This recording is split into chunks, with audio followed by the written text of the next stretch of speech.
Hello fellow cinephiles, Film Guru here. Today I'm reviewing The Vigil. This was directed by newcomer Keith Thomas. This is his debut film and stars Dave Davis, Lynn Cohen and a variety of others. The film really focuses on young Orthodox Jewish man Yaakov, played by Dave Davis, who is struggling with his faith, who is suffering from depression. It looks at how he's offered the opportunity to become a shomer. Now, a shomer is, in the Orthodox Jewish faith, a person who oversees a dead body and ultimately stop any evil spirits from overtaking the body. And usually it's performed by a family member, but sometimes it's also done by someone who isn't a family member but who's paid to do it. And how everything starts off normal. He meets the wife of the deceased man and she's a bit funny towards him and ultimately telling him to leave and a bit aggressive. You find out why later in the film. But ultimately he takes on this job. He sits there watching the body and, has to sit there for 5 hours until they come to pick up the body in the morning. What starts off as a simple sort of job that he has to do, and strange things start to happen. He starts to hear strange noises, sees strange things, and he starts to question his sanity. And us as an audience start to question his sanity as well. Is he actually seeing these things he thinks he's seeing, or is it all in his head? We find out that he suffers from depression, and sometimes he sees a variety of things like living nightmares, so to speak. So he's not quite sure if he's going crazy or not. As the film continues, you start to realize, no, he isn't imagining these things. They're actually happening. There's some sort of evil spirit or force within the house that's starting to take an effect on him, starting to haunt him. He's starting to have nightmares about a tragedy he suffered, and he starts to relive that. And it quickly escalates to the point of he finds out that the man who's passed away, he finds this video and he's telling him about what this demon is and this evil spirit and how it's been attached to him for years and stuff like that. And then he sort of sees it down there, but he's not quite sure if it's real or not. And then it slowly descends into madness in a way and chaos, and he wants to leave, but the wife is telling him, you can't, you've been here too long. And he tries to leave, and the further he gets away from the house, the more he starts to be affected by what's going on. His bones start to break and twist and turn, and he can't leave. And he has to return to the house for that to go back to normal. And he feels trapped in there and he can't do anything about that. But once he starts to work out what's going on, he starts to work towards fighting against this evil spirit and stopping it from consuming him and destroying him and keeping him and the wife, played by Lynn Cohen, trapped in the house. And it all leads to quite a confrontational ending for him and this particular spirit that he has to go up against. This was a pleasant surprise. This was one of those films I didn't know a lot about going in. I really love finding movies like this where it's actually much better than you can ever imagine. And there's this atmosphere to it. There's something about it that draws you in. It's a slow burn and it sort of builds the characters and what's going on.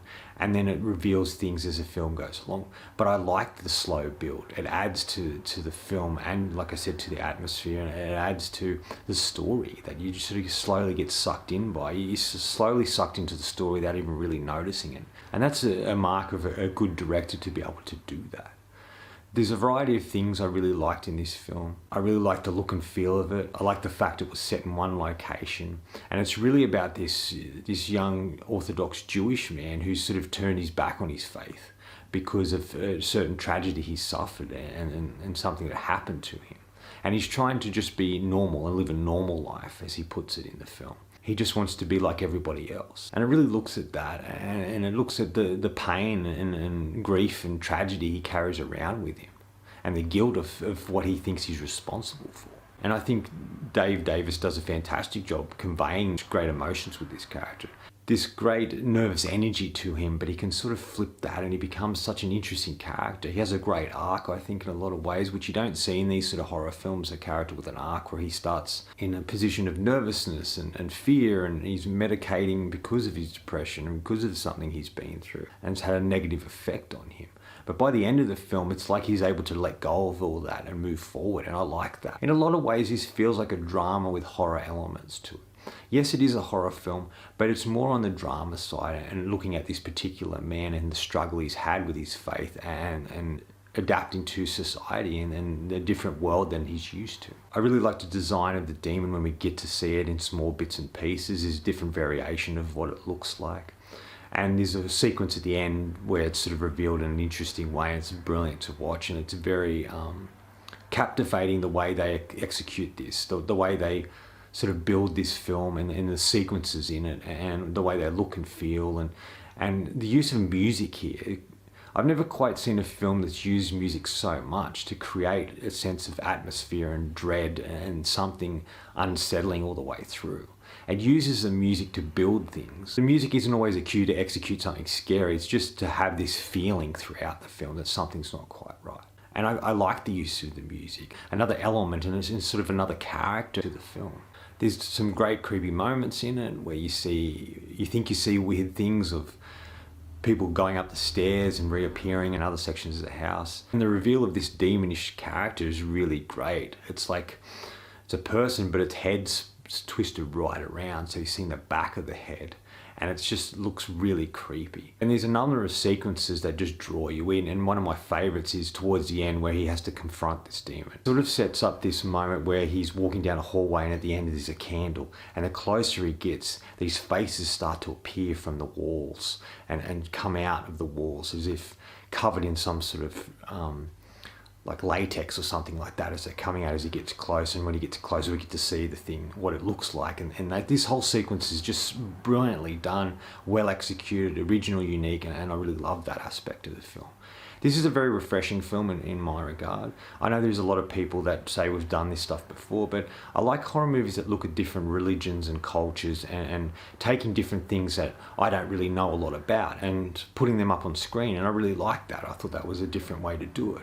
And this film is really about grief and pain and the stuff that we hang on to, which I really liked. I just thought it was so refreshing and interesting, and it really sucked me in. I was impressed with what I did see here.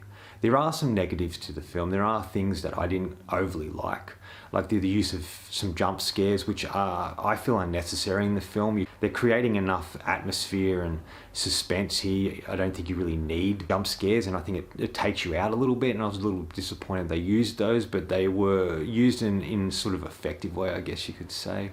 Some of the music was way too loud. I don't know if it was the cinema or the film itself. Some of it was way too dark. I know it was sort of a film low lit, and all the stuff that takes place in the house I could see fine. But there's a moment where he tries to leave and things happen to him that you can't really see what's happening. It's like they're using the darkness to create something happening without them having to show it. And I thought that was a bit, I didn't quite like that idea too much. And some of the music really forces you to try and feel something. That's a little pet peeve of mine I don't really like either. But besides that, I really enjoyed this film, and it's definitely worth your time if you want something a little different. Final thoughts. Really, the essence, it's a man's crisis of faith. He's been through a traumatic event and he's turned his back on his faith. But it's also about the guilt that he feels, the stuff that he hangs on to. And this is the stuff that the demon itself latches to in a particular person. So because of the guilt he feels, or the anguish or the pain he's going through or feels responsible for. So in a lot of ways, the demon's in a way a metaphor for us being consumed and controlled by guilt and what we feel responsible for, and the stuff that we hang on to and blame ourselves for. And it's sort of like him trying to let go of that, trying to get that to release from him, and also the man he's watching, the dead body he's watching. I'm going to give The Vigil 4 out of 5. I really enjoyed this film. I thought it was well made and entertaining, and it was refreshing for me anyway, and I was surprised and enjoyed my experience with this film. Anyway, that's all from me today. Thanks for watching. I hope you enjoyed this video, and if you did, please hit subscribe down the bottom. Follow me on Facebook and Twitter. Otherwise, until next time, enjoy the movies.